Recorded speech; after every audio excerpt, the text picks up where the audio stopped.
really delighted to welcome you to this inland area of California. At the turn of the last century, you probably know better than I that this was one of the most affluent areas in the whole country. As a matter of fact, Riverside City had the highest per capita income in all of the United States. And the reason for this was the flourishing citrus industry. 106 years ago, under pressure from local producers, the University of California established the Riverside Research Station. From its vantage point on the slopes of Mount Rubidoux, overlooking the orange groves of the city of Riverside, a small group of scientists worked on growers' problems with growth patterns, fruit quality, diseases, and pests. And we continue to do that today. And in the process, they developed numerous new strains of citrus, avocado, and other cash crops.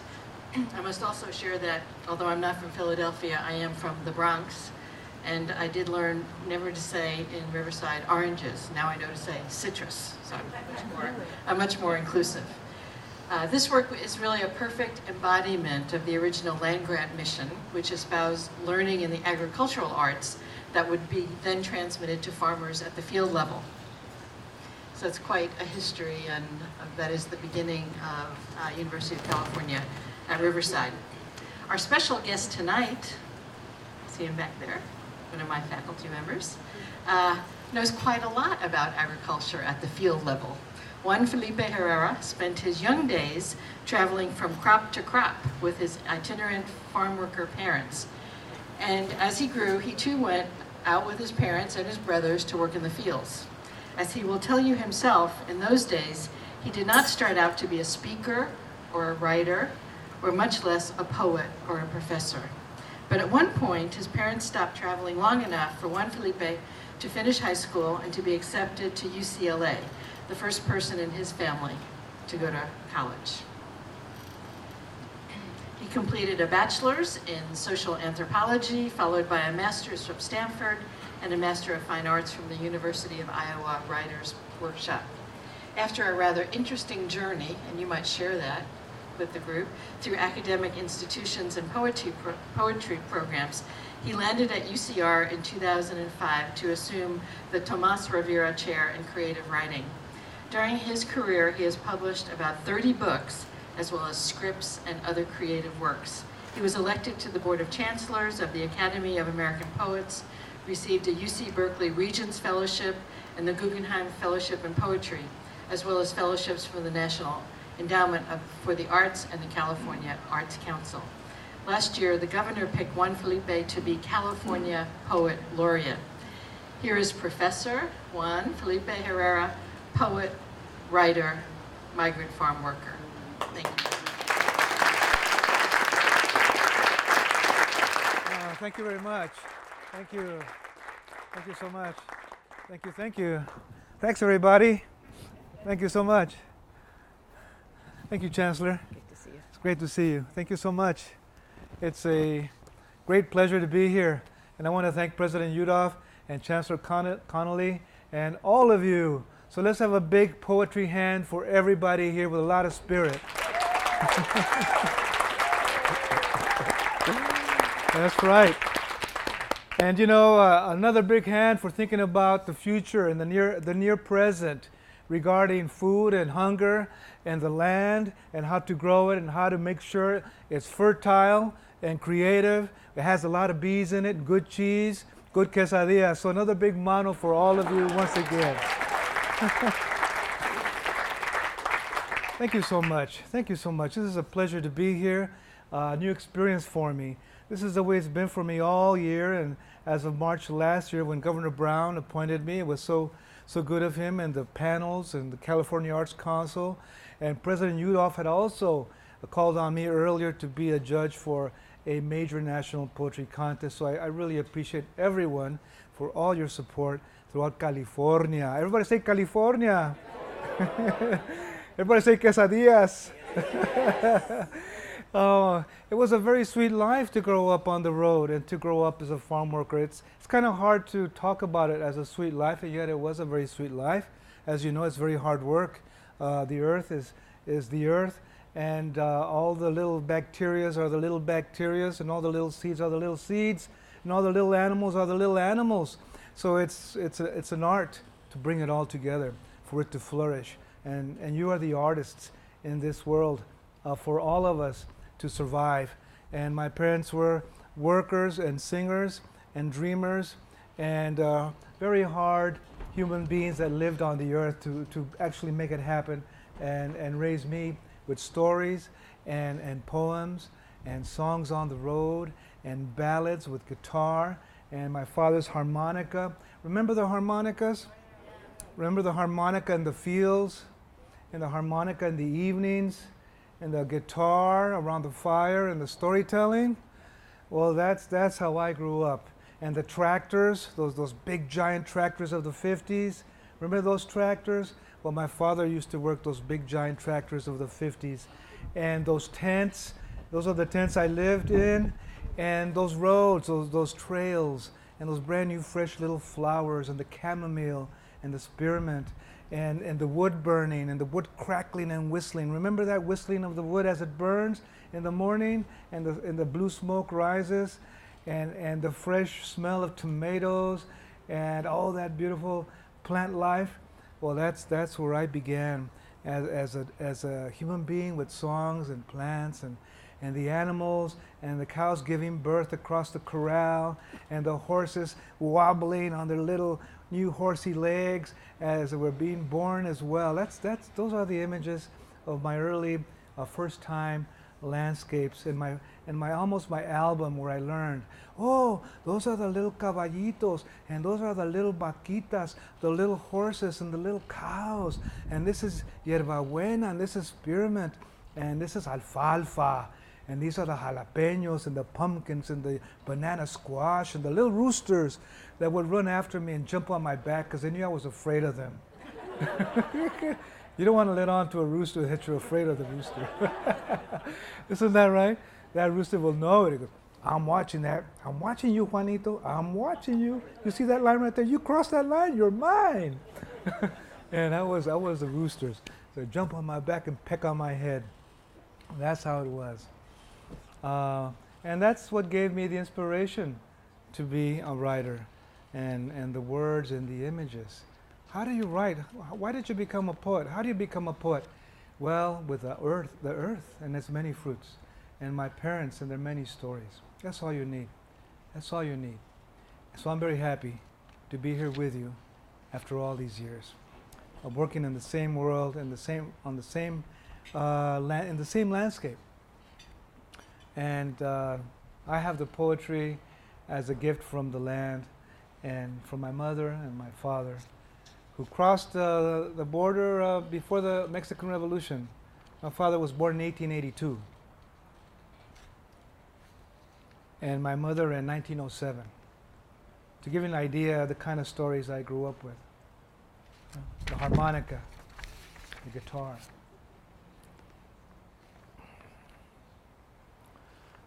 Let me read you. I have a number of projects as Poet Laureate, and I want you to be part of them in any way you want to be part of them. One of the projects, these are heart-centered projects. I want to invite everyone in California to be part of these and to just join in on poetry and telling stories. And the first one of the first ones was the Sandy Hook event, as you know, that happened. And when I heard about that, I immediately said, well, let's write poems for those beautiful children and beautiful families. That's what we can do for each other. We can support each other, and we can do that with our words, our kind words, our kind words, our kind flower, our kind fruits and plants, our kind words, our kind songs. This is a poem. So I made a call to everyone, and this is one of the poems that came in, and this is a poem by Kiana Lynn Aiko del Rosario, who's 8 years old, from Northern California. And she wrote this poem for the children and families of Sandy Hook, all those who felt all that pain, which is all of us. It's called Your Music. Rain of tears, drizzle of darkness, splash of sunshine. I like it when you hang around. Turn the moon around, a true treat. You are my love of sight. Take a way out. Peace is on the way.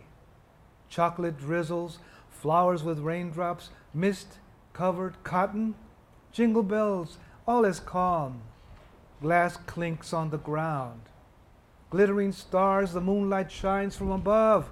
The grass opens like doors for the new town, jewels. Isn't that beautiful? 8 years old.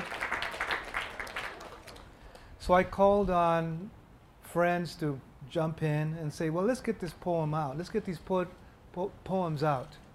So poetryflow.com came to the rescue, and they took these poems and put them on Poem Flow so that you can tap on them on smartphones. Imagine that. I hadn't even thought of it.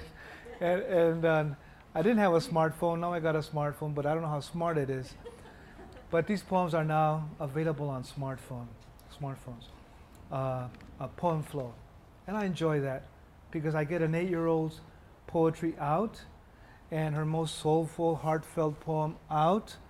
We encourage her to write, and we have others listening to young people's poetry, and we know that the poetry is there for the healing of a family and many families in Newtown and all of us, because we all were very hurt by what took place. And yet, when we write about it, it is no longer what it was. It turns into something beautiful, and we feel lifted.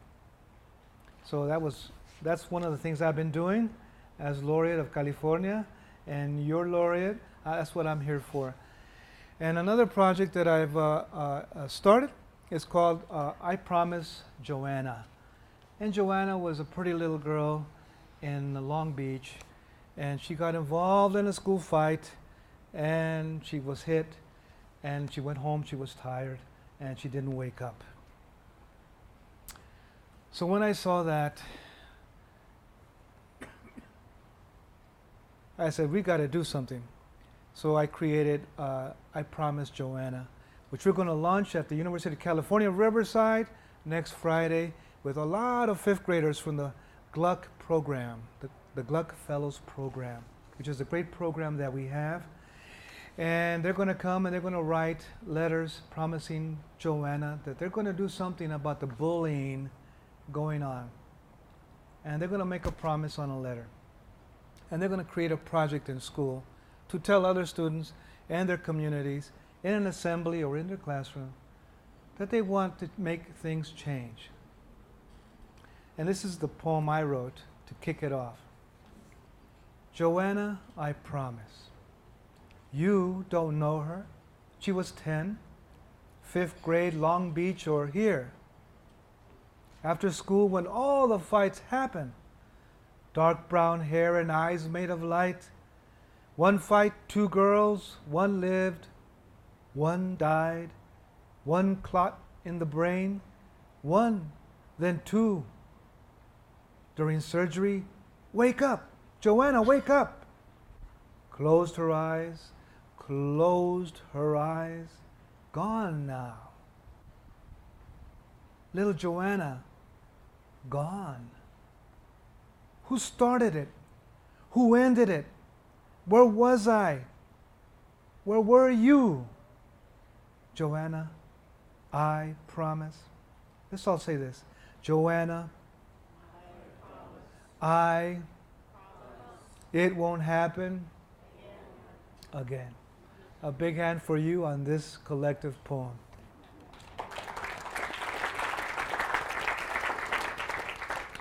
So that's what we're doing with this project for our students, for our young ones, as a campaign to add to all the other campaigns through poetry and young people's imaginations and little tender hearts to speak up and to reflect and to make change.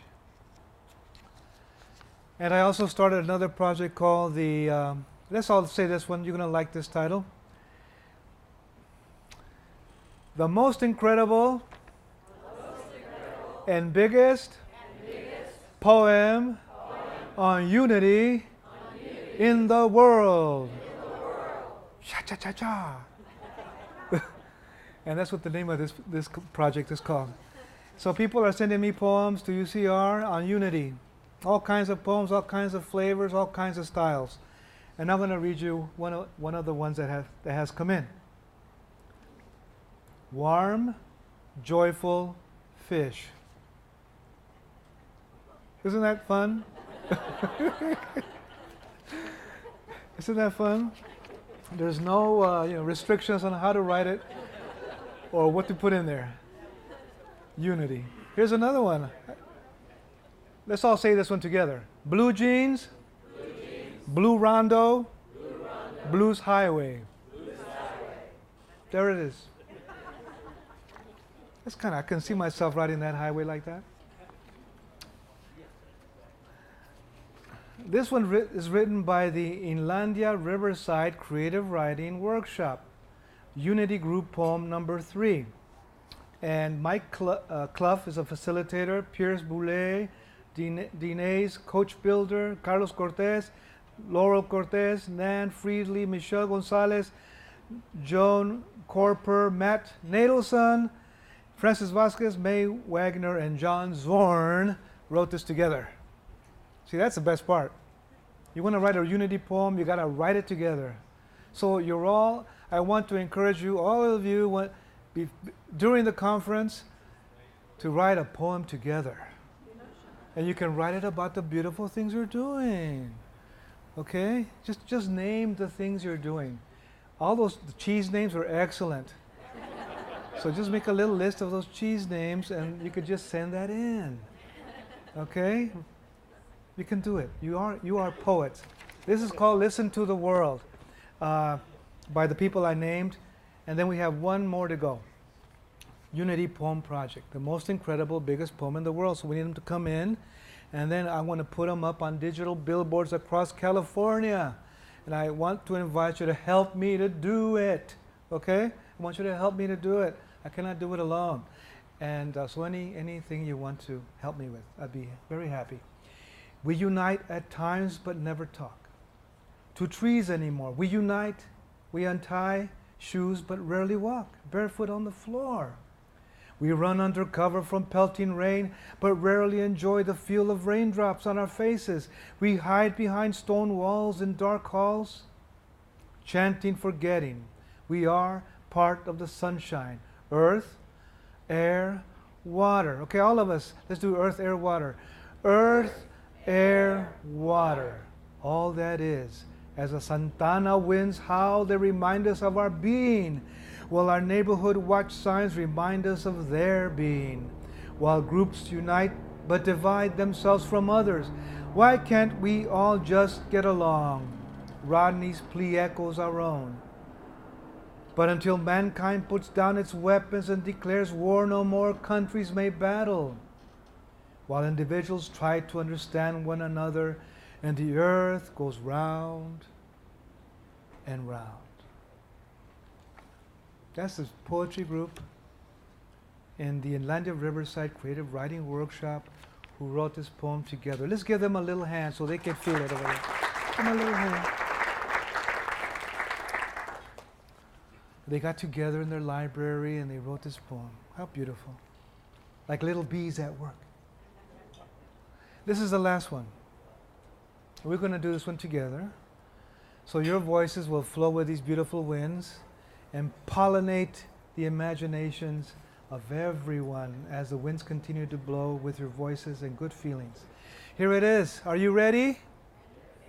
Okay. The words rest in my mind like a cat that naps on my lap. Thank you very much. Thank you. Muchas gracias.